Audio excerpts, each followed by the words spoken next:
Welcome back to Hopeful Horizon, where we bring you stories that ignite the soul and inspire the mind. Today, we have a gripping tale of courage, community, and justice. It all begins with an off-duty firefighter who finds himself in the middle of a dangerous standoff at a local gas station.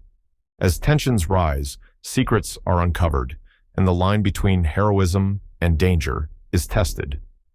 What follows is a story that will keep you on the edge of your seat, with twists that will both shock and inspire.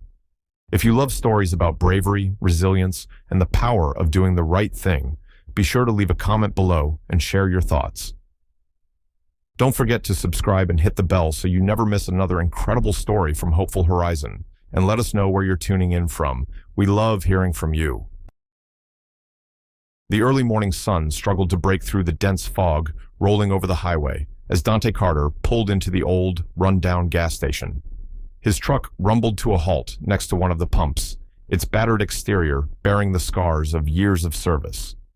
Dante rubbed his eyes, exhaustion evident from his 24-hour shift at the firehouse. His soot-covered uniform clung to him, a testament to the blaze he had battled just hours earlier. The gas station was eerily quiet, save for the faint hum of fluorescent lights flickering above the pumps. Dante stepped out of his truck, stretching his broad shoulders and inhaling the crisp morning air. He ran a hand through his short, tightly coiled hair, attempting to shake off the fatigue that clung to him like a second skin. He had just begun filling his tank when the distant roar of engines pierced the stillness. Dante turned toward the sound, spotting a group of 5 bikers approaching. They thundered into the station like an ominous storm, their black leather jackets emblazoned with the insignia of a grinning skull. The leader, a burly man with a shaved head and a thick, serpent-like tattoo winding up his neck, dismounted his bike with a swagger. His name, as Dante would soon learn, was Snake. "Well, well," Snake drawled, his voice dripping with condescension. "What do we have here? A hero in a cape?" The bikers burst into laughter as they surrounded Dante, their motorcycles forming an intimidating circle around his truck. Snake sauntered closer, his beady eyes scanning Dante from head to toe. "Guess we're in the presence of a real lifesaver," Snake sneered. "Or should I say, a loser playing dress-up?" Dante didn't flinch. He met Snake's gaze with a calm, steady stare. Years of training and experience had taught him to keep his composure under pressure. "Just filling up my truck," Dante said evenly, his deep voice carrying an air of quiet strength. One of the bikers, a wiry man with a jagged scar across his cheek, stepped forward and snatched Dante's soot-streaked helmet off the truck bed. He held it up, examining it like a curious child. "Think he wears this to pretend he's important?" the biker taunted. Snake snatched the helmet and tossed it to the ground. "Important? Please. He's just a public servant, a glorified hose jockey." The group laughed again, their mocking tones cutting through the air. Dante clenched his jaw, but refused to rise to the bait. "Say what you want," he replied, his voice firm but measured. "But I've got a job to do, just like anyone else." Snake's face darkened. He pulled a knife from his belt and stepped closer to Dante's truck. With deliberate malice, he dragged the blade across the paint, leaving a jagged scratch along the side. "Oops," Snake said with a smirk. "Guess you'll need to add car repairman to your list of skills." Dante took a step forward, his towering frame casting a shadow over Snake. "You don't want to push this," he warned, his tone low and steady. Snake paused, momentarily taken aback by Dante's calm defiance. But the moment passed quickly, and a sly grin spread across his face. "You're lucky we're feeling generous today," Snake said, flicking open his lighter. He lit a cigarette and took a long drag before tossing the match carelessly onto the ground near the pump. Dante's sharp eyes followed the flickering match as it landed dangerously close to a small puddle of gasoline. His heart quickened, but he said nothing. Instead, he watched silently as Snake exhaled a plume of smoke and motioned for his crew to rev their engines. The bikers laughed and jeered as they mounted their bikes, their voices fading into the roar of the engines. But the danger lingered, and Dante couldn't shake the feeling that this encounter was far from over. The gas station returned to an uneasy stillness as the bikers loitered near their motorcycles, laughing and revving their engines. Dante finished filling his truck his eyes darting to the discarded match near the gas pump. The puddle of gasoline glistened ominously under the harsh fluorescent lights. One of the bikers, a cocky young man with a mop of greasy hair, decided to put on a show. He leaned back on his bike and revved the engine loudly, causing the machine to lurch forward slightly. "Watch this," he called out, laughing as he jerked the throttle. The bike surged, and in his excitement, he accidentally spilled gasoline from the tank. The liquid sloshed onto the ground, spreading toward the already smoldering match. Dante's eyes widened. "Stop!" he barked, his voice cutting through the chaos. But it was too late. The gasoline ignited with a sudden whoosh, sending flames crawling across the pavement. Panic erupted among the bikers. They scrambled off their bikes, shouting and cursing as the fire spread dangerously close to the pumps. "Get back!" Dante yelled, springing into action. He grabbed a fire extinguisher from the side of the gas station and charged toward the flames. With practiced precision, he sprayed the foam, creating a barrier between the fire and the fuel pumps. "Shut off the pumps!" he shouted to the station attendant, a young man frozen in fear behind the counter. The attendant snapped out of his daze and hit the emergency shutoff switch. The hiss of the extinguished pumps joined the cacophony of voices as Dante continued to battle the flames. The bikers stood helplessly on the sidelines, their earlier bravado replaced by fear and confusion. Snake watched Dante with a mixture of annoyance and grudging respect. "Guess the hose jockey's good for something after all," Snake muttered under his breath. Dante ignored him, focused entirely on containing the fire. Sweat dripped down his face as he worked, his muscles straining against the weight of the extinguisher. After what felt like an eternity, the flames were finally extinguished. The gas station was filled with the acrid smell of burnt gasoline and the heavy silence of stunned onlookers. Dante set the fire extinguisher down and turned to face the bikers. His eyes locked onto Snake, who stood with his arms crossed, a defiant sneer on his face. "You're just lucky I was here," Dante said, his voice calm but laced with authority. "Next time, think twice before playing with fire." Snake stepped forward, his face inches from Dante's. "You think you're some kind of hero?" he spat. "You're nothing but a glorified janitor." Dante didn't flinch. Instead, his gaze dropped to Snake's arm, where a tattoo of a flame encircled by barbed wire caught his attention. The design was unmistakable. It matched the description from a recent arson investigation report at the firehouse. Dante's mind raced as he connected the dots. Snake's gang had been seen near several fire sites in recent months, and the tattoo was a known symbol of their involvement in illegal activities. "Fire's not the only thing you're playing with, is it?" Dante said, his tone shifting.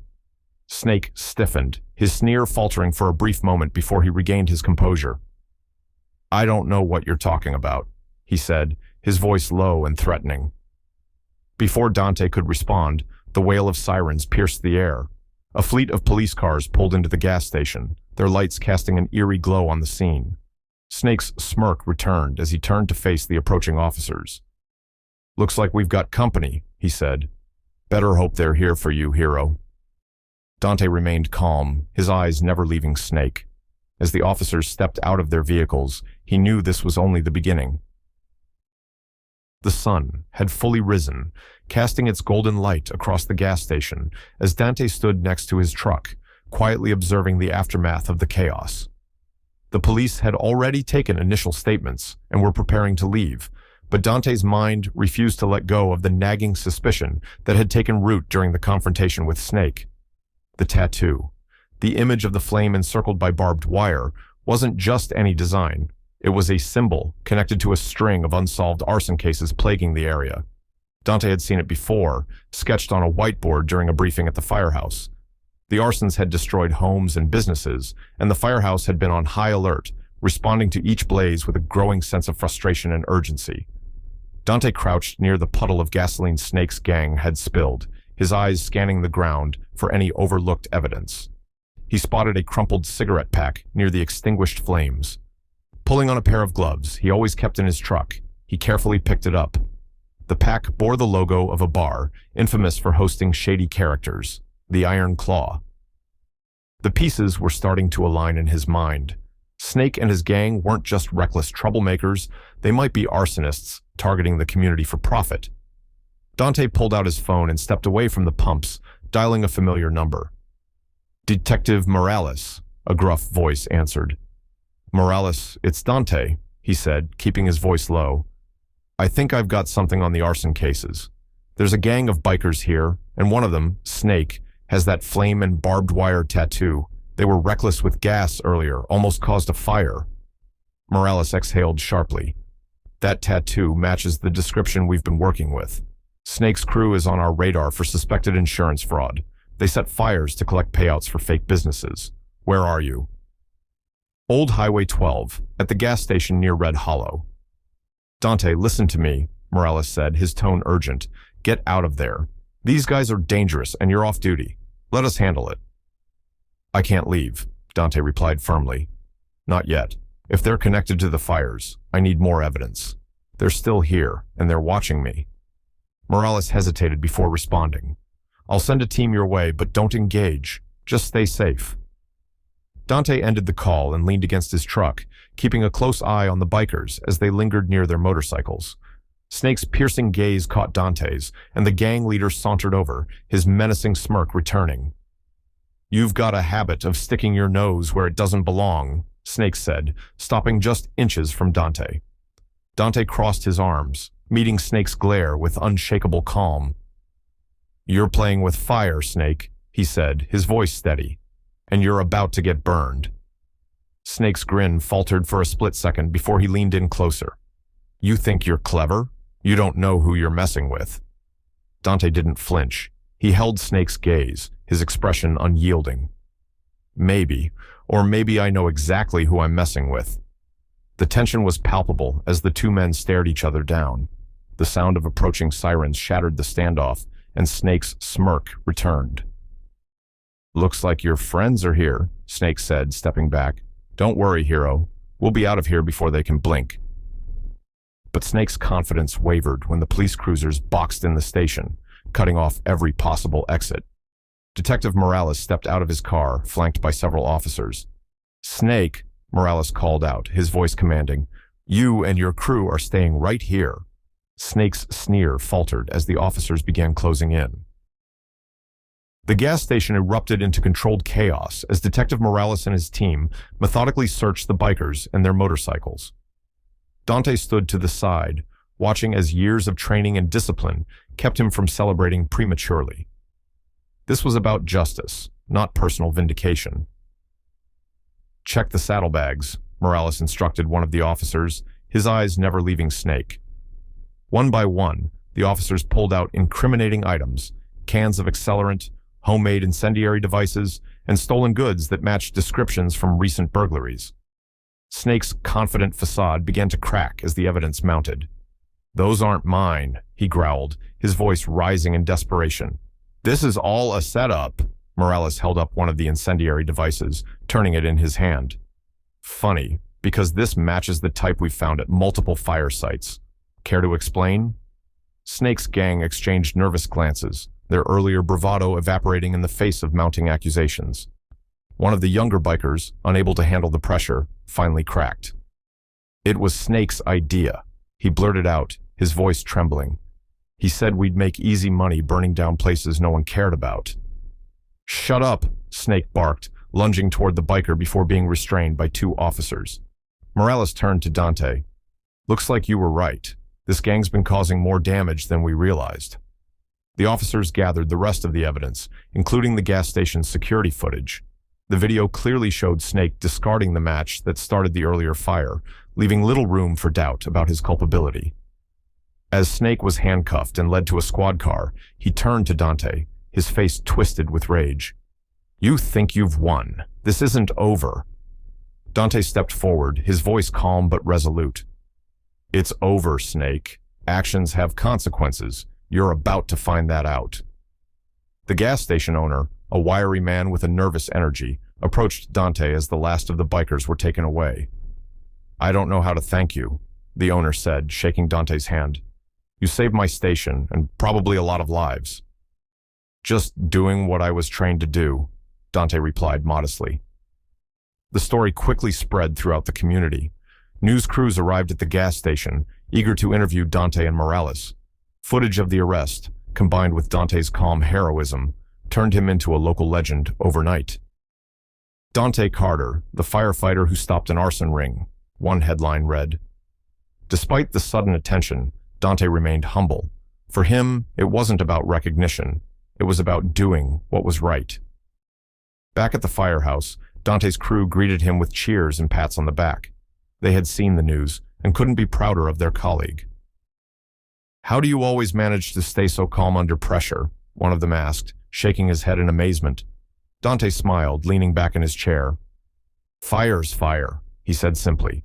"You put it out and move on. Some people just need to learn the hard way." His words hung in the air, a quiet reminder of the strength and integrity that had carried him through the ordeal. For Dante, it wasn't just about fighting fires. It was about fighting for what was right, no matter the odds. Thank you for joining us on this thrilling journey of bravery, justice, and the unshakable power of doing what's right. Dante's story is a powerful reminder that even in the face of danger, standing firm in your values can change lives and create a ripple of accountability. If you've been moved or inspired by this story, don't forget to share your thoughts in the comments below. Let us know where you're tuning in from. We love connecting with our listeners from around the world. Be sure to hit subscribe and tap the bell so you're always the first to hear the next story that challenges, inspires, and stays with you long after it's over. Thank you for being part of the Hopeful Horizon community. Until next time, stay brave, stay inspired, and never stop fighting for what's right.